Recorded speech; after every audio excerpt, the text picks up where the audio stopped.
તો અમરેલી જિલ્લાના રાજુલા તાલુકાના કોવાયા ગામ નજીક સિંહના હુમલામાં યુવકના મોતની ઘટનાએ સમગ્ર વિસ્તારમાં ચિંતા અને ભયનો માહોલ સર્જ્યો છે।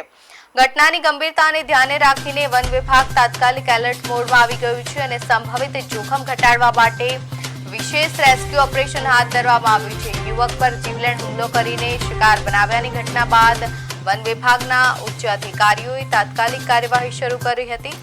DCF ચિરાગ અમીનના માર્ગદર્શન હેઠળ સંવેદનશીલ વિસ્તારમાં સિંહોની હિંચાર પર નજર રાખવા અને જવાબદાર પ્રાણીઓને પકડવા માટે વિશેષ ટીમો તૈનાત કરવામાં આવી છે। પાલીતાણા શેત્રુંજી ડિવિઝનના ACF વિરલસિંહ ચાવડાના નેતૃત્વ હેઠળ કુવાયા વિસ્તારમાં રેસ્ક્યુ ઓપરેશન શરૂ કરવામાં આવ્યું હતું।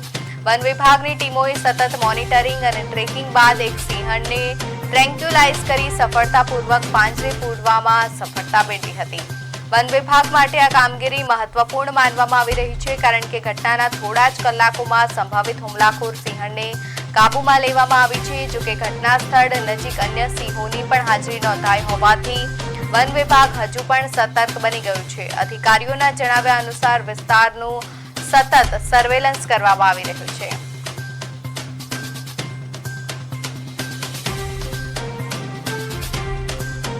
અધિકારીઓની પણ સંખ્યા વધવી જોઈએ અને કેરટેકરોની પણ સંખ્યા વધવી જોઈએ, જેના કારણે આવા બનાવો બનતા અટકે અને તાત્કાલિક આ જે સિંહણે જે આ માનવનું મૃત્યુ કર્યું છે, શિકાર કર્યો છે, એને તાત્કાલિક પકડવામાં આવે એવી સરકાર પાસે હું પ્રાર્થના કરું છું। Thank you.